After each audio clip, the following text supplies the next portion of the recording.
건강한 삶을 위한 우리 집 주치 TBC 클리닉 건강 365입니다. 눈, 코 뜰 새 없이 바쁜 우리 현대인들, 특히 눈 같은 경우에는요, 깨어있는 동안 거의 눈을 감을 일이 없을 정도로 24시간 풀 가동되고 있다고 봐야겠죠. 맞습니다. 아무래도 역사상 가장 눈이 혹사당하는 시대가 아닐까 이런 생각을 또 해보는데요. 그런 눈에게 야, 너 정말 수고했다. 상은 못 주더라도 휴식이라도 좀 주면 좋겠습니다. 20분마다 20초씩 20피트를 이렇게 내다보는 건데요. 여기서 20피트란 한 6m 정도 거리를 말합니다. 이름하여 20, 20, 20 규칙이라고 합니다. 그러니까 하루에 잠깐씩이라도 이 눈에게 좀 여유와 좀 활력을 주면 좋겠어요. 그러면 저도 오늘 방송 20분 지날 때마다 갑자기 시선을 멀리 이렇게 보더라도 우리 시청자분들 눈 운동하는 거니까 놀라지 않으셨으면 좋겠어요. 근데 사실 우리가 휴대전화 볼 때 눈이 좀 뻑뻑하고 침침해서 저도 다크 모드를 해두는데 이게 블루라이트는 좀 덜어줄 수 있지만 반대로 노안이 있는 분들은 눈이 또 쉽게 피로해질 수 있다고 하더라고요. 그래요? 그렇군요. 오늘 이야기 나눌 이 질환이 있어도요, 다크 모드 같이 어두운 환경에서 작업하는 게 별로 좋지 않다고 합니다. 자, 오늘은 노화와 함께 찾아오는 눈의 불청객, 백내장에 대해서 자세히 알아보도록 하겠습니다. 오늘의 주치 안과 전문의 조찬호 교수님과 함께하겠습니다. 안녕하십니까? 안녕하세요. 안녕하세요. 영남대학교 병원 안과 전문의 조찬호입니다. 백내장 하면 저는 떠오르는 게 눈앞에 뭔가 하얀 게 끼어 있는 것 같다, 시야가 뿌옇게 흐려진다 이런 느낌이 오거든요. 이게 왜 생기는 건지 먼저 우리 눈의 구조부터 한번 자세히 들여다봤으면 좋겠습니다. 예, 눈의 구조는 앞쪽에서부터 눈꺼풀, 각막, 전방, 홍채, 수정체, 유리체, 망막, 시신경 순으로 이루어져 있습니다. 이중 수정체는 눈으로 들어온 빛을 모아서 망막에 초점을 맺어 상이 맺히게 해주는 역할을 하며 카메라 렌즈와 같은 역할을 합니다. 수정체는 출생 시부터 젊은 시절까지는 투명한 상태를 유지하지만 노화 등의 여러 원인에 의해 수정체 속의 단백질이 혼탁해지게 되면 그 투명도를 잃어버리게 되는데 이를 백내장이라고 합니다. 백내장이 발생하면 눈으로 들어오는 빛이 부분적으로 차단되거나 빛의 투과력이 감소되기 때문에 시력이 떨어지게 됩니다. 또한 백내장이 심해지면 눈 안쪽 구조물들을 관찰하기 어려워지며 눈 뒤에 다른 병이 생겨도 진단이 어려워지는 경우가 있습니다. 많은 분들이 눈에 하얀 것이 끼었다, 흰자에서 까만자 쪽으로 하얀 살이 찼다라고 표현을 하고 이를 백내장으로 착각하기도 하는데 이는 백내장과 다른 굿날개라는 질환입니다. 백내장은 아주 심해지기 전까지는 검사 장비 없이 맨눈으로 구분하기는 어렵고 굿날개는 흰자의 결막 조직이 까만 자의 각막 조직 쪽으로 자라나는 질환으로 육안으로 관찰할 수 있다는 차이가 있습니다. 그렇군요. 저도 요즘 교수님 그 촬영 가면 감독님들이 DSLR이라고 하죠. 사실 그게 본체보다 렌즈가 더 비싸거든요. 그러니까 우리 눈에서는 어떻게 보면 이제 렌즈가 수정체인데 이 수정체가 깨끗해야지 더 잘 보이고 카메라로 치면 이제 촬영도 잘 되는 건데 맞아요. 백내장의 좀 대표적인 증상은 또 어떤 게 있을까요? 예, 백내장 중에 가장 흔한 것은 노년성 백내장입니다. 이것은 보통 천천히 진행하기 때문에 초기에는 뚜렷한 증상을 느끼지 못할 수도 있습니다. 그러다가 서서히 침침해진다, 어떤 시점부터는 더 안 보인다고 호소를 하시고 시간이 지나도 회복되지 않는다고 이야기를 하십니다. 이럴 때 안경을 여러 번 바꿔봐도 큰 차이가 없다고 하는 경우가 있습니다. 백내장의 주요 증상으로는 어두운 환경에서 밝은 환경으로 바뀌었을 때 갑자기 더 안 보인다고 하는 주맹이라는 증상이 있습니다. 이것은 특히 수정체 중심부에 혼탁이 발생한 경우에 주로 발생하는데 어두운 곳에서는 눈동자가 커져 있다가 밝은 곳으로 나오면 눈동자가 작아지면서 중심부 백내장으로 인한 시력 저하가 상대적으로 크게 느껴지기 때문입니다. 그리고 시력 저하와 이해의 증상으로 복시, 즉 물체가 2개 이상으로 보이는 것, 겹쳐 보인다는 증상을 호소하기도 합니다. 하지만 시력 저하나 복시가 있다고 해서 모두 백내장이라고 단정 짓지는 않고 시력 저하의 원인을 알아내기 위한 검사가 반드시 필요합니다. 시력 저하의 원인은 백내장 이외에도 녹내장, 당뇨 망막병증, 황반변성, 안구의 염증성 질환, 시신경 질환 등 매우 다양하기 때문입니다. 근데 이제 백내장 수술하신 분들 얘기를 들어보면은 수술 전에 이상하게 낮보다 밤에 더 잘 보였다 이런 그래요? 얘기도 하시고 안경을 안 꼈는데도 가까운 곳에 있는 게 잘 보였다 이런 얘기를 하시면서 특이한 증상 있는 분들이 계시더라고요. 예, 맞습니다. 수정체 혼탁에 따라 여러 증상이 나타날 수 있는데 그중에 낮보다 밤에 더 잘 보였다라고 하는 것은 아까 말씀드린 주맹 증상에 해당합니다. 그리고 수정체 전체적으로 혼탁이 진행되는 핵백내장의 경우에는 수정체의 도수가 변하면서 오히려 시력이 조금 좋아졌다고 표현하시는 분들도 있습니다. 하지만 그 상태에서 백내장이 더 진행하게 되면 결국에는 시력이 떨어지기 때문에 적절한 시기에 치료가 필요할 수 있습니다.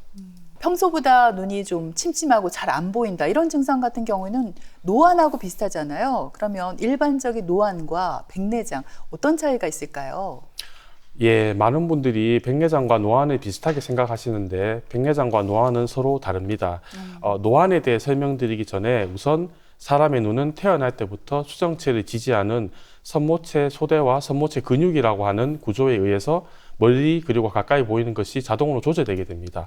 멀리 볼 때는 수정체의 조절이 필요하지 않고 가까이 볼 때는 조절이 필요합니다. 이 선모체 소대의 정상적인 조절 기능이 50대, 빠르게는 40대 중후반부터 서서히 약화되기 시작하면서 60대 무렵이 되면 거의 대부분의 수정체 조절 능력이 상실되는데 바로 이 현상을 노안이라고 합니다. 노안의 증상으로는 멀리 보는 것은 큰 문제가 없는데 가까이 보는 것은 손을 이렇게 뻗쳐서 보거나 또는 돋보기를 껴야만 선명하게 보이게 됩니다. 한편 노안 증상이 있다고 하더라도 백내장이 별로 없을 수가 있고 젊은 나이에서 백내장이 조기에 발생한 경우에도 노안은 심하지 않을 수가 있습니다. 그래서 노안과 백내장을 구별할 수 있는 차이점은 백내장은 안경 교체를 해도 시력 교정이 잘 되지 않는 것이고 노안의 경우 적절한 도수의 돋보기를 쓰면 가까이 보는 것이 많이 좋아진다는 차이가 있습니다. 그리고 노안은 주로 젊은 시절까지 안경 없이 맨눈으로 잘 생활하신 분들이 더 잘 느끼시는 편이며 저와 같이 근시로 안경을 쓰고 있는 경우는 안경을 벗으면 가까운 것이 보이기 때문에 노안 증상을 상대적으로 덜 느끼게 됩니다. 그렇군요. 백내장이랑 이 노안이랑은 확실히 좀 차이가 있는 거네요. 근데 사실 백내장의 원인이 뭘까 생각해 보면 저는 아무래도 노화가 아닐까 싶어요. 왜냐하면 신문 기사 보니까 거의 다 백내장 앓는 분들은 보통 60대 이상이더라고요.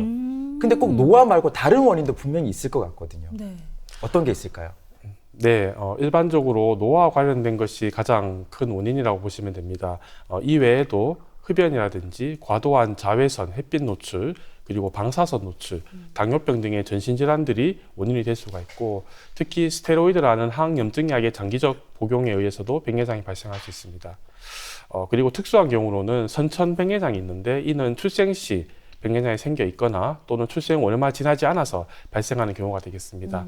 또한 눈을 다친 이후에 발생하는 외상성 백내장, 그리고 이전에 눈에 포도막염 같은 염증 질환이 있었던 경우에 2차적으로 발생하는 합병 백내장 등이 있습니다. 이 중 흡연이나 햇빛 노출, 전신 질환은 조절 가능한 위험 인자이기 때문에 이 요소들을 주의한다면 백내장의 시작과 진행을 늦추는 데 다소 도움이 될 수 있습니다. 근데 주변에 보면은 2030 세대에서도 백내장 진단을 받았다. 그런데 심지어 증상이 급격하게 진행이 돼서 수술을 받을 수밖에 없었다. 뭐 이런 사례들도 있더라고요. 백내장이 이렇게 막 나이와 상관없이 생기는 거예요?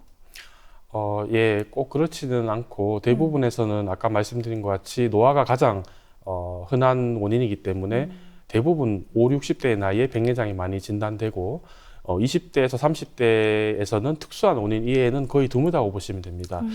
그런 젊은 나이에서 진단되는 백내장은 아까 말씀드린 외상성 백내장 등이 대표적인 원인이지만 그 이외에 아토피가 중요한 원인이 될 수도 있습니다.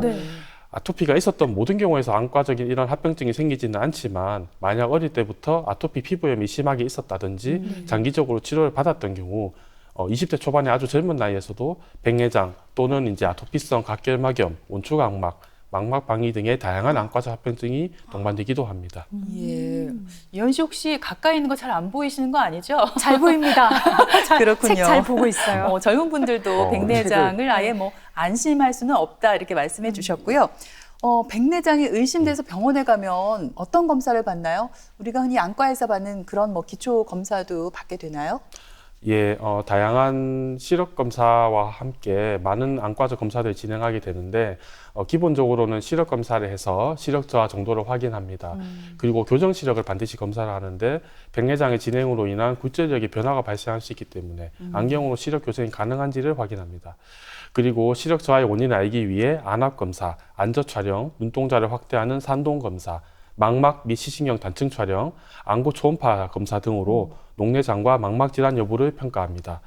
또한 각막 질환 문제를 평가하기 위해 각막 지형도와 각막 내피세포 밀도 검사도 이루어지고 있습니다. 그리고 만약 백내장으로 진단받은 후에 수술을 받기 위해서는 정확한 인공수정체 도수 측정을 위해 눈 길이 측정 검사를 시행하게 되겠습니다. 백내장을 진단받잖아요. 보통은 수술을 하는 게 뭐라고 할까 좀 수순인 것 같더라고요. 그러면 환자 입장에서는 이게 어떻게 수술이 진행되는지도 많이 궁금해하실 것 같거든요. 절차는 어떻게 됩니까? 예. 일반적으로 백내장의 치료 방법은 약물보다는 수술적 치료가 우선입니다. 정확하게 수술 방법은 백내장 제거 수술과 그 이후에 인공수정체 삽입하는 수술을 두 가지를 동시에 시행하는 것입니다. 수술 방법은 과거에 비해서 많이 발달했는데 초창기에는 6mm 이상으로 길게 절개하고 수정체를 통째로 제거하는 방법을 사용했지만 최근에는 거의 대부분에서 3mm 정도로 작게 절개하고 초음파 유화기로 수정체를 분쇄하는 방법을 사용하고 있습니다. 수술 과정을 간략히 말씀드리면 각막과 결막의 경계 부분에 2에서 3mm 정도로 절개한 후에 수정체에 싸고 있는 수정체낭 앞쪽을 일부 벗겨내어 수정체를 노출시키고 그 안에 있는 수정체를 초음파 유화수로 제거합니다. 제거한 빈 수정체낭 공간에 적절한 도수의 인공수정체를 삽입하고 마지막으로 눈 안에 남아있는 점토한 물질이라는 것을 깨끗이 제거해주면 수술이 마무리됩니다. 다만 매우 많이 진행된 백내장의 경우 길게 절개하여 통째로 제거하는 것이 더 안전할 때가 있습니다. 이렇게 길게 절개하는 경우 상처 회복이 지연되고 큰 절개창으로 인해 난시가 많이 발생하며 출혈 등의 합병증 가능성이 높아서 시력 회복이 지연될 수 있습니다. 최근에는 초음파 유화술과 함께 펨토초 레이저라는 것을 사용하여 핵을 좀 더 쉽게 분쇄하는 방법도 사용하고 있습니다. 네. 아무래도 보편화된 수술인 만큼 안정성도 당연히 보장이 되지만 그래도 이게 눈 수술이다 보니까 걱정이 될 수밖에 그럼요. 없잖아요. 어떤가요? 시력 교정 수술처럼 마취하면 아예 안 아프고 이렇게 좀 편안하게 수술을 받을 수가 있나요? 네. 예, 물론입니다. 눈을 수술한다고 생각하면 다소 무섭게 느껴지실 수가 있습니다. 하지만 다양한 마취 방법으로 비교적 편하게 수술을 받으실 수가 있는데요. 최근에는 저만 마취약만으로도 수술을 많이 하는 편이고 만약 나이가 매우 많거나 다소 협조도가 낮을 것으로 판단되는 경우에는 눈 뒤쪽으로 주사 바늘을 찔러서 마취제를 깊이 주입하는 구부 마취를 시행을 합니다. 그보다도 더 협조가 되지 않거나 폐쇄공포증 등이 있어서 부분 마취로 수술이 아예 불가능한 분들은 전신 마취로 수술하는 경우도 있습니다. 예, 그럼 환자 상태에 따라서 마취 방법을 선택할 수 있다는 거네요. 네, 맞습니다. 그렇다면 백내장 진단을 받고 나면 빨리 급하게 수술을 하는 게 좋을지 아니면 어느 정도 이렇게 경과를 지켜보다가 이때는 해야 된다 이런 데드라인 같은 게 있을까요? 예, 비록 수십 년 전만 해도 조금 덜 보여도 잘 병원에 가지 않았고 병을 키우다가 나중에 실명 직전에 가서야 백내장 진단받고 수술받는 경우도 많았습니다. 네. 그런데 현재는 많은 분들이 건강에 대한 관심이 높아져서 조기에 진단이 많이 되는 편입니다. 수술 결정에 있어서 데드라인이 딱히 있지는 않습니다만 백내장으로 진단을 받았는데 시력도 양호한 편이고 개인적으로 큰 불편이 없을 때는 무리하게 수술을 서두를 필요는 없습니다. 왜 그런가 하면 수술하면 100% 노안 상태가 되기 때문에 젊은 분들에서는 노안을 겪어보지 않아서 돋보기 착용을 불편해할 수 있습니다. 그리고 초기 백내장 같은 경우는 수술하더라도 시력 개선 폭이 크지 않을 수가 있습니다. 다행히 백내장은 조금 늦게 받더라도 대부분은 큰 문제가 없습니다. 그러나 만약 객관적으로 백내장이 상당히 진행되었고 이로 인한 시력저하가 크다면 수술을 고려해 보는 것이 좋습니다. 그래서 이제 주기적으로 외래 경과 관찰을 하면서 수술 시기를 상의하는 것이 중요하겠습니다. 적절한 수술 시기로는 백내장이 어느 정도 진행되어서 시력도 떨어지고 생활에도 불편함을 느낄 때 수술을 받는 게 좋겠습니다. 보통 교정 시력이 0.5 이하일 때 수술을 권유를 하는 편이고 0.1 정도면 거의 수술을 시행한다고 보시면 되겠습니다. 빨리 백내장 수술을 해야 되는 경우로는 백내장으로 인해서 안압이 높아져 녹내장을 일으키거나 수정체가 부풀어 오르는 팽대 백내장의 경우인데 이런 경우에서는 수술을 가급적 빨리 시행해서 합병증을 줄여야 됩니다. 만약 수술 전에 안구 건조증이나 눈꺼풀 염증이 동반되어 있는 경우에는 이에 대한 치료를 충분히 시행하고 백내장 수술을 받는 것이 좋겠습니다. 그렇군요. 근데 저는 백내장 하면 딱 떠오르는 게 네. 왜 시력 교정 수술 있죠. 주변에 보면 라식이나 라섹을 받는 분들이 인터넷 검색하다가 저에게 물어보더라고요. 뭘요? 혹시나 이거 받으면 나중에 백내장 온다는 말이 있더라. 그래서 제가 조찬호 교수님 나오시면 여쭤보겠다 이래서 이제까지 참고 있었거든요. 기다렸군요. 네, 오래 기다렸어요. 교수님, 이게 어떻습니까? 예, 맞습니다. 우리가 일반적으로 라식, 라섹, 스마일 라식이라고 하는 시력 교정 수술. 이것은 곧 굴절 교정 수술인데 각막, 즉 검은 동자를 미세하게 깎아내서 도수를 교정하는 시술입니다. 그러므로 수정체에 문제가 생기는 백내장하고는 다른 개념입니다. 그렇기 때문에 굴절 교정 수술을 받았다고 해서 백내장이 더 빨리 온다든지 수술을 못 한다든지 그런 문제는 없습니다.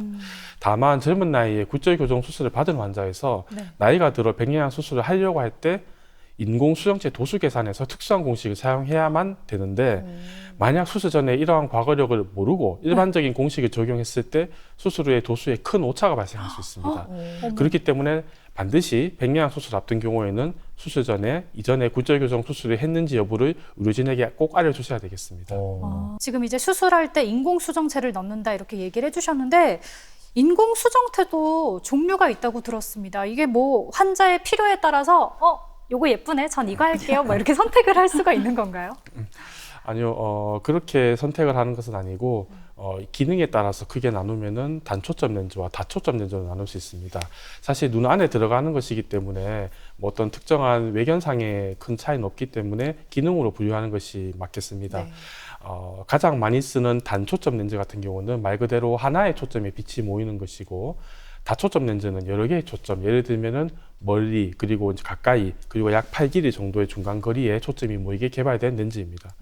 결론부터 말씀드리면 렌즈 종류를 환자의 필요성에 따라 선택할 수 있습니다. 근데 하지만 만약 수술할 눈의 상태가 매우 좋지 않은 경우, 예를 들어서 손모체 소대가 약하다든지 그런 특수한 경우에는 단초점 렌즈밖에 사용하지 못하는 그런 경우도 있습니다. 백내장 수술에서 가장 초기부터 사용되어 왔던 것이 단초점 렌즈고 현재에도 약 70-80% 이상의 환자들에서 단초점 렌즈를 사용하고 있습니다. 이러한 단초점 렌즈는 선명한 시력을 제공해주는 장점이 있는데 한편으로는 수술 후에 자동으로 노안 상태가 되기 때문에 가까운 거리를 보기 위해서는 돋보기 도수를 넣은 안경이 필요합니다. 이러한 한계점을 보완하기 위해 안경 없이 먼 것과 가까운 것을 잘 볼 수 있게 개발된 것이 다초점 렌즈입니다. 네, 그렇군요.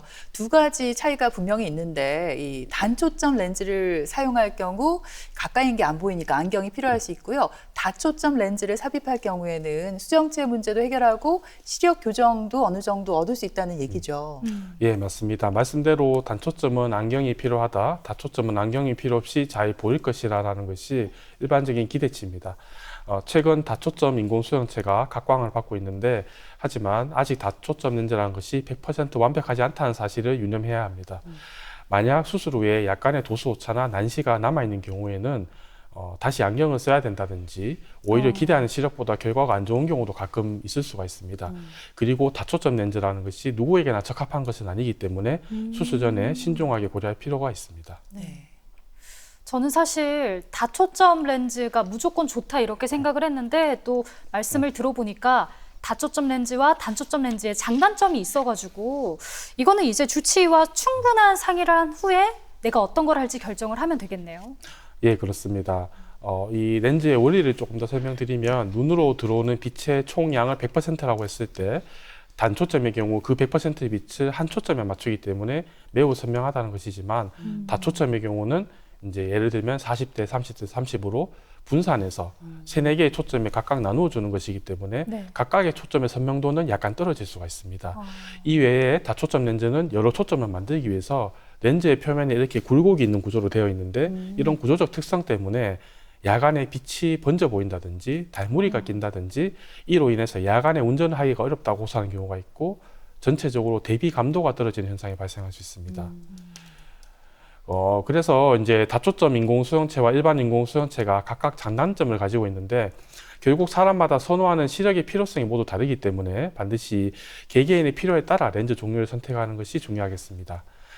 만약 내가 안경 없이 생활하고 근무하는 게 개인적으로 매우 중요한 것이라면 다초점 렌즈가 훌륭한 선택이 될 수가 있고 일반적인 보통의 경우에서는 단초점 렌즈를 선택하고 추후 적당한 도수의 안경을 쓰는 것도 무난한 선택이 될 수 있습니다. 한편 최근에는 이런 다초점 렌즈의 단점을 보완하기 위한 연속 초점 렌즈라는 형태로 개발이 되어서 사용 중에 있습니다. 인공수정체를 만약에 삽입을 했어요. 그러면 반영구적으로 쓸 수 있지 않을까 이런 기대감이 있는데 어떻습니까? 혹시 뭐 교체 시기가 따로 있습니까? 우선 결론부터 말씀드리면 반영구적입니다. 과거에 사용되어 왔던 인공수정체는 혼탁이나 칼슘 침착이라는 게 생겨 교체가 필요한 경우가 가끔 있었는데 최근에 출시된 인공수정체는 그런 부분들이 많이 보완되어서 수술 후에 혼탁을 거의 잘 일으키지 않는 편입니다. 그래서 최근에는 정상적으로 백내장 수술을 시행을 하고 수술 전후에 특별한 합병증이 없었다면 인공수정체의 수명은 반영구적이라고 보셔도 됩니다. 하지만 가끔은 여러 이유로 인공수정체를 교체를 해야 되는 경우가 있는데 단순히 도수가 조금 오차가 있다든지 마음에 들지 않는다고 해서 교체를 하지는 않습니다. 네. 교체를 해야 되는 대표적인 예로는 인공수정체가 제자리에서 이탈이 되어서 시력이 떨어지는 경우가 있겠습니다. 네. 인공수정체 이탈은 이전에 눈 외상 또는 염증을 앓은 경우, 선천성 질환, 많이 진행된 백내장에서 좀 더 흔하며 수정체를 지지해주는 선모체 소대 약화로 인해 발생합니다. 인공수정체 이탈의 치료로는 기존 인공수정체를 제거하고 새로운 인공수정체를 실로 묶어 공막에 고정하는 수술을 시행합니다. 이러한 교체의 시기는 환자 개개인의 상황에 따라 달리 결정된다고 보시면 되겠습니다. 네, 그렇군요. 또 요즘 뭐 기술이 발달해서 20분 뭐 내외로 수술이 가능하다고 들었는데요. 하지만 수술이 잘 되더라도 나중에 사후 관리를 잘해야 우리가 눈의 건강을 유지할 수 있지 않을까 싶어요. 예, 그 수술을 적절하게 관리하는 것이 매우 중요합니다. 최근에는 수술 장비와 테크닉이 많이 발달해서 백내장 수술의 합병증 빈도가 많이 줄어들었습니다. 하지만 일반적으로 수술 후에 출혈, 안압 상승, 망막 박리, 안내염, 각막 부종 및 망막 부종 등이 발생할 수 있습니다. 그중 안내염은 드물지만 가장 심각한 합병증으로 눈 전체에 염증이 발생하는 것으로 실명까지 이어질 수 있는 위험이 있습니다. 따라서 수술 후에 합병증 방지를 위한 관리가 중요하겠습니다. 관리 방법으로 기본적으로 수술 후에 감염과 염증 억제를 위해 항생제와 항염증제 안약을 사용하게 됩니다. 일상생활에서의 주의사항들을 잘 지키는 게 매우 중요한데 수술 후에 약 1, 2주간은 눈에 물이 들어가지 않게 각별히 주의를 해야 되고 눈을 함부로 비비거나 만지는 행위를 하지 않도록 주의해야 됩니다. 또한 수술 초기에는 육체 노동이나 과로, 스트레스, 음주 등을 피해야 되고 수술 후에 안구 건조증이 발생할 수 있으므로 인공 눈물 점안이 수시로 필요합니다. 네. 수술 후에 합병증을 조심하는 것도 참 중요한데 이것도 궁금합니다. 백내장 수술 후에 재발에 대한 걱정은 하지 않아도 될까요? 예, 다른 수술과 달리 백내장 수술은 수정체 자체를 제거하는 수술이고 다시 생기는 것은 아니기 때문에 재발의 개념은 없다고 보시면 됩니다. 네. 다만 백내장 수술 시 뒤쪽에 얇은 수정체 낭을 남겨놓는데 이 남겨둔 수정체 낭 일부에서 혼탁이 생기는 경우가 있습니다. 이것을 후발 백내장, 후낭 혼탁이라고 부릅니다. 만약 후낭 혼탁이 생기면 수술 초기에 잘 보였던 시력이 다시 저하될 수가 있는데 이것은 모든 환자에서 생기는 것은 아니고 평생 안 생길 수도 있고 초기부터 생기는 경우도 있기 때문에 사람마다 다릅니다. 다행히 후낭 혼탁은 외래에서 레이저 시술을 시행함으로써 비교적 간단하게 치료할 수 있습니다. 백내장의 표준 치료는 수술이다 보니까 또 많은 분들이 수술을 받겠지만 그중에 저는 교수님 수술 너무 무서워요. 그냥 약물로 어떻게 치료 안 될까요? 이렇게 물어보시는 분들도 많을 것 같거든요. 맞아요. 예, 맞습니다. 초기 백내장인 경우는 그럴 때 이제 조금 경과 관찰을 하자고 하면 되겠지만 진행된 백내장에서는 사실은 수술밖에 치료 방법이 없습니다. 그래서 백내장이 매우 초기인 경우에는 이 진행을 지연시키기 위한 안약을 사용할 수도 있는데 효과는 매우 미미한 것으로 알려져 있습니다. 그래서 현재까지 약물로 유의미하게 이제 백내장을 억제하거나 되돌리는 것은 불가능한 것으로 알려져 있고 이미 진행된 경우에는 수술밖에 치료 방법이 없다고 보시면 되겠습니다. 네, 근데 요즘처럼 이렇게 날 좋은 봄에 안구 건조증이랑 결막량 때문에 고생하는 분들 진짜 많으시잖아요. 근데 이것 때문에 병원에 가면 스테로이드 안약을 처방해 준다고 하더라고요. 근데 이 스테로이드 안약이 나중에 뭐 백내장을 일으킬 수도 있다 이런 말이 있던데 맞는 말인가요? 네, 그렇습니다. 눈에 염증이 있는 경우에는 스테로이드 안약이 좋은 효과를 보이기 때문에 실제로 자주 처방되고 사용되고 있습니다.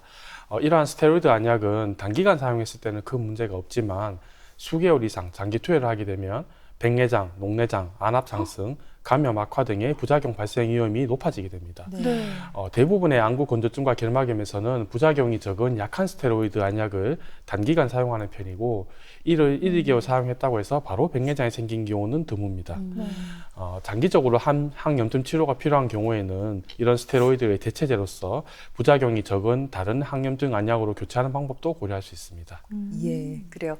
오늘은 노화와 함께 찾아오는 백내장에 대해서 자세히 알아봤습니다.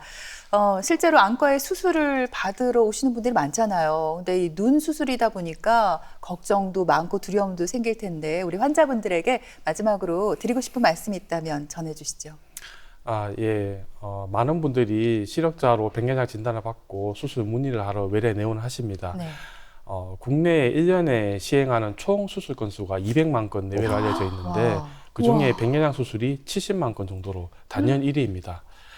그리고 과거에 비해서 수술기구와 기술의 발전으로 전반적인 수술 수준과 치료 결과가 좋아졌고 그렇기 때문에 현재는 백내장 수술은 노년층에서 삶의 질을 높여줄 수 있는 수술이 될 수가 있습니다. 네.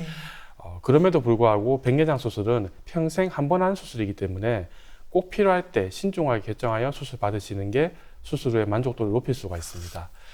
수술 결정에 있어 가장 중요한 것은 백내장의 정도에 비해 본인의 시력 저하가 얼마나 불편한가입니다. 백내장을 진단을 받았다고 해도 그 정도가 심하지 않고 개인적으로 생활에 불편하지 않고 시력도 크게 나쁘지 않다면 수술을 꼭 서두를 필요는 없으며 꾸준히 외래 경과 관찰을 하시면서 적절한 치료 시기를 논의해서 수술 결정하는 게 좋겠습니다. 네, 그래요. 오늘 이 백내장에 관해서 여러 가지 정보를 알게 된 것 같습니다. 지금까지 도움 말씀에 안과 전문의 조찬호 교수님께서 수고해 주셨습니다. 오늘 잘 들었습니다. 고맙습니다. 고맙습니다.